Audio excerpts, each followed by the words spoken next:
Hai sobat semua, apa kabar? Baik kan? Semoga kalian semua sehat selalu, bahagia selalu dan banyak rezeki. Kali ini Mimin mau melanjutkan cerita dari novel Menantu yang Diremehkan.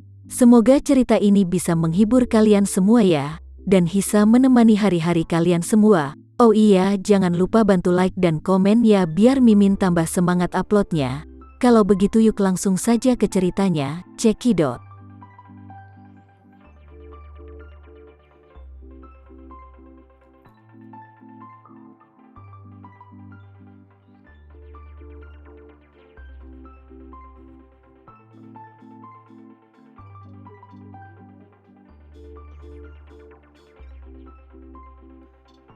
Watanabe Shinbe buru-buru berkata dengan hormat, "Tuan Tama, aku tidak tahu apakah aku mendapat kehormatan ini. Bisakah aku mendapatkan nomor ponselmu?" Tama tersenyum tipis, mengangguk dan berkata, "Biar Tuan Ito yang nanti mengirimkan nomor ponselku." Watanabe Shinbe merasa sangat gembira. Selama Tama bersedia untuk bertukar informasi kontak dengannya, dia masih bisa meminta bantuannya jika dia menemui masalah nanti suatu saat. Saat ini, Bandara Tokyo. Sebuah pesawat angkut militer milik pasukan bela diri Jepang mendarat di bandara. Pesawat angkut militer C-2 ini dikembangkan dan diproduksi oleh Kawasaki Heavy Industries Jepang dan memiliki kapasitas muat penuh lebih dari 30 ton. Di kabin pesawat angkut, hampir 100 tentara pasukan bela diri Jepang dengan tugas mengawal lebih dari 50 master keluarga Sucipto, termasuk Raya. Tugas mereka adalah mengangkut orang-orang ini, termasuk Raya, ke Tokyo dengan aman dan menyerahkan mereka ke Departemen Kepolisian Metropolitan Tokyo. Pengadilan pembunuhan keluarga Matsumoto akan segera dibuka di Tokyo. Saat itu, semua orang termasuk Raya akan berpartisipasi dalam persidangan sebagai tergugat. Departemen Peradilan Jepang sedang bersiap untuk melakukan persidangan publik terhadap Raya dan lainnya kali ini, dan secara bersamaan akan disiarkan langsung ke seluruh negeri dan dunia melalui saluran TV dan online. Alasan dari momentum yang begitu besar ini terutama karena pembunuhan keluarga Matsumoto sebelumnya memiliki pengaruh yang terlalu buruk di seluruh Jepang dan bahkan secara internasional, sehingga sangat mempengaruhi citra Departemen Peradilan Jepang secara serius. Pengadilan memutuskan untuk menyelamatkan harga dirinya dengan menghukum berat para pembunuh ini. Setelah mendarat, pesawat meluncur ke apron terbuka.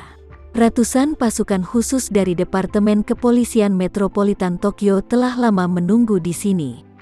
Semuanya lengkap dengan senjata dan peluru tajam, dan mereka memiliki semangat yang kuat, karena takut akan adanya pemberontakan dalam hal ini. Oleh karena itu, mereka tidak hanya memberangkatkan ratusan pasukan elit kali ini, tetapi juga memberangkatkan lebih dari 30 kendaraan lapis baja. Kendaraan lapis baja ini, yang biasanya digunakan untuk menangani teroris dan penjahat, sekarang menjadi kendaraan penjara keliling untuk kelompok orang ini. Raya menjadi sangat gugup saat ini. Dia tahu bahwa ayahnya Zain telah mengatur untuk menggantikannya dengan penggantinya setelah tiba di Tokyo. Begitu dia berhasil ditukar, orang ayahnya akan segera mengatur agar dia meninggalkan Jepang dan kembali ke rumah dengan selamat. Raya sangat percaya pada kemampuan ayahnya Zain Sucipto dan percaya bahwa dia pasti bisa kembali ke Indonesia hidup-hidup, tetapi jauh di lubuk hatinya, dia tidak bisa menahan perasaan bersalah untuk teman-teman di sekitarnya. Dia berpikir dalam hati dengan rumit, kali ini, meskipun aku bisa melarikan diri, mereka semua ini tidak memiliki kesempatan untuk kabur seperti itu. Dengan kata lain, yang harus aku lakukan sekarang adalah mengkhianati semua rekan seperjuanganku, melupakan hidup dan mati mereka, dan melarikan diri sendirian. Jika mereka tahu, mereka akan sangat membenciku, kan? Memikirkan hal ini, Raya tidak bisa menahan perasaan malu. Saat ini, tailgate kabin dibuka, dan anggota tim bela diri bersenjata mulai mengawasi mereka para tersangka kriminal untuk turun dari pesawat dengan tertib. Sementara itu, di luar pesawat pasukan khusus dari Departemen Kepolisian Metropolitan sudah siap. Setiap ada tersangka turun, Mereka akan segera mengirimkan 3 anggota untuk menjaganya 3-1. Tidak hanya borgol yang sangat diperlukan, tetapi mereka juga menutupi kepala mereka dengan kain hitam sehingga mereka tidak dapat melihat sekelilingnya. Sebagai pelaku pertama, Raya dibawa langsung ke kendaraan lapis baja pertama. Selanjutnya, tersangka lainnya masing-masing membawa kendaraan lapis baja beroda untuk 2 orang, dan seluruh konvoi meninggalkan bandara dengan cara yang perkasa, bersiap untuk pergi ke penjara khusus dengan Departemen Kepolisian Metropolitan Tokyo yang dijaga ketat. Saat ini, di tepi persimpangan jalan raya di luar bandara, beberapa orang berbaju hitam menggunakan teropong untuk mengamati iring-iringan yang datang dari kejauhan. Salah satunya memegang remote control di tangannya, sambil mengawasi pemimpin konvoi dan menghitung waktu. Ketika iring-iringan kurang dari 50 meter dari persimpangan, pria itu menekan remote control. Lampu hijau asli mulai berkedip dan kemudian dengan cepat berubah menjadi lampu merah. Karena bandara beroperasi 24 jam sehari, volume lalu lintas di persimpangan ini relatif padat. Untuk armada Departemen Kepolisian Metropolitan Tokyo, peraturan lalu lintas juga harus diperhatikan. Karenanya, kendaraan lapis baja beroda pertama berhenti tepat di posisi terdepan jalur tembus.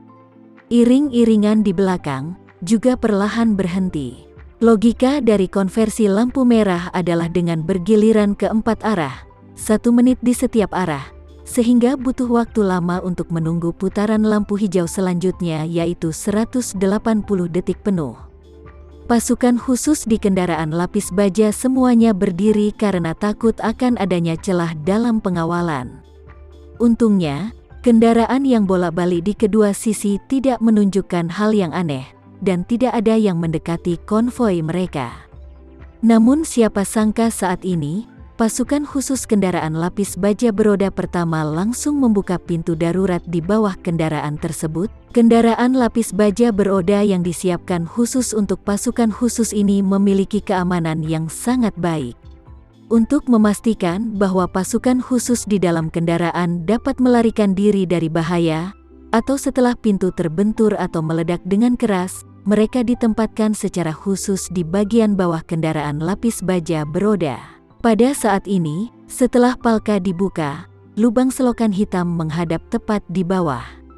Karena dipasang terlebih dahulu, penutup lubang gat dan palka hampir seluruhnya berhadapan palka yang baru saja dibuka oleh pasukan khusus di dalam mobil, dan penutup lubang gat juga dilepas pada saat yang bersamaan. Segera setelah itu, seseorang mendorong seorang wanita dengan sosok dan pakaian yang sama dengan Raya, dan juga mengenakan borgol dan tas kain hitam.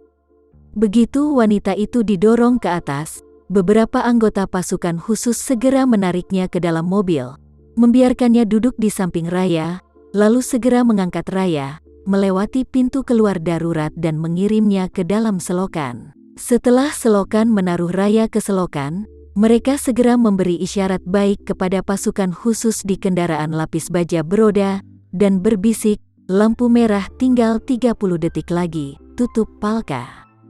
Prajurit khusus di atas mengangguk dan berkata, "Kamu juga harus segera menutupi penutup lubang gat, dan menunggu iring-iringan kita pergi sejauh 1 kilometer sebelum membawa pergi Raya." Orang di bawah segera berkata, "Jangan khawatir, aku tahu." Setelah itu, penutup lubang gat segera diganti.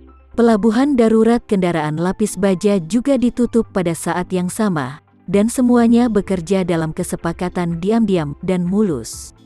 Setelah beberapa detik, lampu merah berubah menjadi hijau, dan mobil lapis baja pada awalnya melaju keluar, dan mobil di belakang mengikutinya. Tidak ada yang tahu bahwa tersangka penting di dalam mobil itu telah dijatuhkan. Setelah konvoi Departemen Kepolisian Metropolitan Tokyo pergi sekitar 1 kilometer, sebuah truk hitam datang dari kejauhan. Saat truk itu sampai di perempatan, lampu lalu lintas baru saja menyala merah. Setelah mobil berhenti, seseorang di dalam kotak truk membuka pintu masuk rahasia di bagian bawah dan mengetuk penutup lubang tepat di bawah dengan tongkat. Segera setelah itu, Penutup lubang gat dilepas, dan Raya, yang menutupi kepalanya, ditarik ke dalam truk lagi. Setelah itu, penutup lubang tertutup rapat lagi, dan truk itu melaju dengan cepat, seolah tidak terjadi apa-apa di tempat kejadian. Di dalam gerbong truk, seorang wanita Jepang membuka kancing tutup kepala hitam Raya dan memandangnya, dan berkata, "Nona Sucipto, aku dipercayakan oleh Tuan Zain Sucipto untuk menyelamatkan Anda. Sekarang kita akan pergi ke pelabuhan Tokyo."